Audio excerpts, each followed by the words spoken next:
मेरे देश प्रदेश के साथियों नमस्कार। कई बार हम ग्वालियर की बड़ी रोचक खबरें आपको दिखाते हैं। आज भी हम कुत्तों की बात करेंगे। खैर कुत्ते तो आप कहेंगे नहीं, उनको स्वान कहेंगे। आज स्वान का मामला ग्वालियर नगर निगम परिषद में अच्छी तरह से गूंजा। अब गूंजा क्यों? ये आवारा कुत्तों का मामला था। ग्वालियर शहर में आवारा कुत्तों की इतनी भरमार है कि गली कूचे सड़कों पर किसी को भी चपाक चपक लेते हैं, उनके दांत गाड़ देते हैं, उन्हें काट लेते हैं, फिर उनमें जिसको काटा जाता है व्यक्ति को उसमें इंजेक्शन ठुकते हैं। अब इतना खतरनाक मामला है और इसमें बड़े स्तर पर घोटाला भी हुआ। और जब घोटाला हो और जनता परेशान हो जाए तो फिर भैया क्यों नहीं ये नगर निगम परिषद में गूंजेगा, क्योंकि जो पार्षद हैं उन पे शिकायतें पहुंचती हैं कि साहब आवारा कुत्ते घूम रहे हैं, काट रहे हैं लोगों को, बचाओ बचाओ बचाओ। अब कहानी जरा सुन लीजिए। ग्वालियर नगर निगम प्रशासन कुत्तों की नसबंदी के लिए हमें हर साल ठेका देता है। ऐसे एक ठेका दिया गया 1 करोड़ रुपए का 1 साल का, और ये ठेका मिला उपमन्यु पशु कल्याण समिति आगरा की। अब कलाकारी देखिए, इसमें एक सर्जन डॉक्टर था, वेटनरी डॉक्टर ही इसमें काम करता है, तो एक सर्जन डॉक्टर था मात्र। इसने 3 माह में यानी केवल 3 महीने में 2500 से ज्यादा कुत्तों की नसबंदी मतलब सर्जरी कर दी। एक ही दिन में 45, 46, 47 स्वान की नसबंदी सर्जरी कर दी। एक हैरानी का आंकड़ा था, जबकि देखें तो इसमें मुश्किल से एक दिन में 8, 10, 12, 14, 15 तक, मैक्सिमम 15 तक सर्जरी एक डॉक्टर कर सकता है। अब मामला गंभीर था, और गंभीर इसलिए था क्योंकि 3 महीने में 28 लाख रुपए का भुगतान हो गया। अब इसकी शिकायत पहुंच गई। शिकायत कहां पहुंची? दिल्ली में एनिमल वेलफेयर बोर्ड तक। अब दिल्ली तक शिकायत हुई तो भला यह है कि इस समय जो ग्वालियर नगर निगम कमिश्नर है हर्ष सिंह, उन्होंने भी देखा कि हाँ इसमें कहीं ना कहीं गड़बड़ी की संभावना ज्यादा है, तो उन्होंने लपक के 3 सदस्यीय जांच कमेटी बना दी।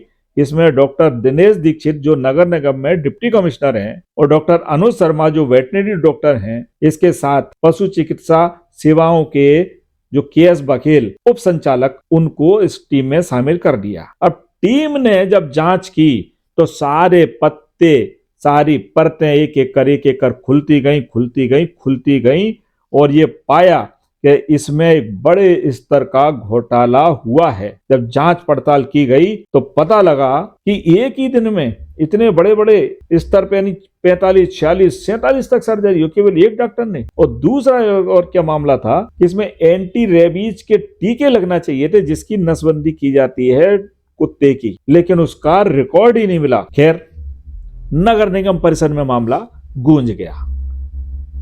नेता प्रतिपक्ष हरिपाल ने सवाल दाग दिया। सवाल इसलिए दाग दिया क्योंकि जब जांच हुई, जांच होने में जब गड़बड़ियां घोटाले की पुष्टि हुई, तो कमिश्नर हर्ष सिंह ने सबसे पहले तो उस जो समिति थी जो नसबंदी कर रही थी उसका टेंडर निरस्त कर दिया। लेकिन निरस्त करने के बाद वे चुप हो गए। अब चुप हो गए तो मामला तूल पकड़ेगा। क्यों? क्योंकि पार्षदों का यह कहना था कि जब इसमें समिति दोषी है तो उस समय जो अधिकारी था इस एबीसी का, यानी एनुअल बर्थ कंट्रोल का जो अधिकारी है, नोडल अधिकारी या कौन सा अधिकारी था, इस पर कार्रवाई क्यों नहीं की गई। अब नगर निगम परिषद में नेता प्रतिपक्ष हरिपाल ने क्या कहा, पहले ये सुन लीजिए। नेता प्रतिपक्ष हरिपाल के सवाल पर नगर निगम कमिश्नर हर्ष सिंह ने गोलमोल घुमा के जवाब दिया।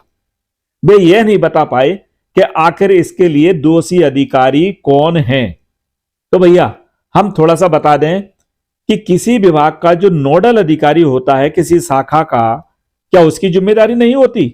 तो एबीसी सेंटर में नोडल अधिकारी चिड़ियाघर के प्रभारी डॉक्टर उपेंद्र यादव थे। ये हम बता देते हैं, कमिश्नर ने नाम नहीं बताया। हम इसलिए बता देते हैं क्योंकि वे एबीसी के नोडल अधिकारी थे।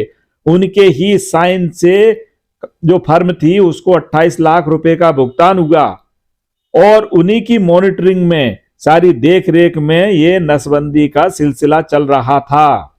तो क्या वे इसके लिए जिम्मेदार नहीं हैं?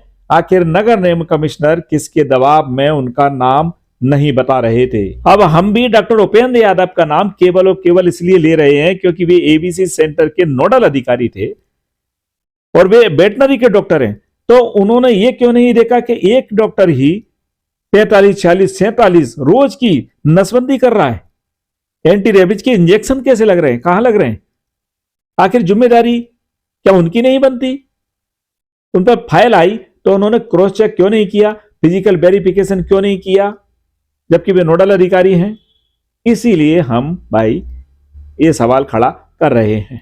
और एक मैटर है ये जो एबीसी सेंटर है, इसमें नेता प्रतिपक्ष जी ने बात की है, इसमें जब फाइल मेरे पास आई थी और हम लोगों ने कुछ इसमें विसंगतियां देखी थी तो इसमें जांच कर सकती थी और वही कुछ ऐसे इंडिकेटर होते हैं जिससे पता चलता है कि शायद काफी सही ढंग से नहीं होगा, जैसे कि एक दिन में 40 नसबंदी करना। जब वो नहीं हुआ तो उसके बाद मैंने एक जांच बनाई थी, जांच में ये आया कि ये पॉसिबल नहीं है ऐसा करना, उसके बाद से पूरा टेंडर कैंसिल किया है।